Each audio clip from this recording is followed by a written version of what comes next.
Hello.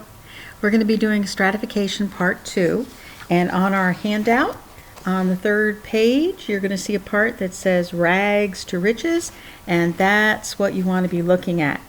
Last time we finished talking a little bit about the American dream, the idea that you could work hard, play by the rules, and you would somehow achieve and get ahead.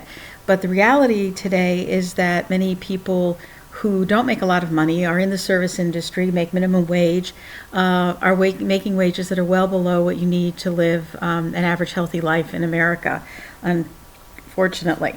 And so this last part of the chapter is about poverty, and you have right there some descriptive terms or words that we use as sociologists that are like a shorthand for us. So the reason I wrote it as poverty, types of poverty, and then RAGS is because back in the day they used to say that in America you could go from rags to riches with that American dream.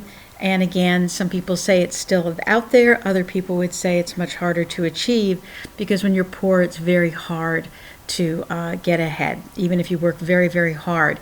Some conflict theorists would maintain that we even blame the victim. We say, well, you're not getting ahead because somehow you're not working hard enough, when most poor people work, again, very backbreaking, labor-intensive jobs, cobbling together 2 or 3 part-time jobs, try to make an income for a family.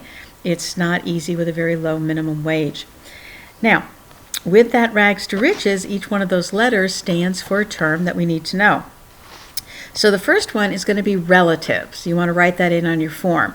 Relative poverty is when it's poverty compared to somebody else. And often we use relative poverty as a measure to compare countries, our rich country versus third world country, for example.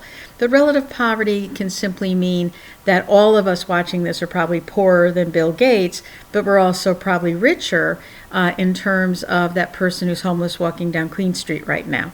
And so it's poverty as related to somebody else's level as well. So it's literally all relative. The next term is A for absolute. Now, absolute poverty means that you are without anything. You don't know where your next meal is coming from, where you're going to lay your head at that night. And absolute poverty is life-threatening. And unfortunately, for many people in the world, this is a reality every single day as they work really, really hard to find the very basic necessities to stay alive. Absolute poverty is the most devastating of all. Now, G means generational poverty. And in order to qualify for this term, you have to have at least 2 previous generations in poverty. So your parents and your grandparents. And with generational poverty, it's like you're growing up in a culture of poverty. And that's not to say that these people are lazy or don't care or aren't motivated. It is very hard to survive as a poor person. You have to work really, really hard to find the basics, get the basics, make your money stretch. And remember, percentage-wise, it costs more to be poor because you're paying usually more for food in inner city grocery stores. You're paying more because you have to go to a laundromat to have clean clothes because you don't have the credit rating to have a washer and dryer in your home. That where you might make, say, a $35 payment a month to Sears, but you've got to pay that and more in order to use a laundromat to keep your clothes clean for you and your family. A greater percentage of income for the poor is spent on basics as compared to someone who's making more money. And often we don't think about the fact that poor people do have to pay more. If you're lucky enough to be part of the middle or upper class, you go to a gas pump and you pay for gas. Well, if you're a poor person, you pay the same amount for gas, although it's a bigger ticket item out of your budget every month. So if you make $200 a week versus a person who makes $500 a week, well, you pay for your basics, but that person making $500 a week has $300 more to use on luxuries or necessities or whatever, but they have the luxury of a little more money to pay for a prescription or a copay, to buy better level of groceries, for example, more quality foods, for example. So it can make a big difference. Now, with generational poverty, often these folks are steeped in a poverty culture that may not have the tools and the resources and the opportunities to get out of that poverty. And I'm going to post a video assignment for you that I want you to look at.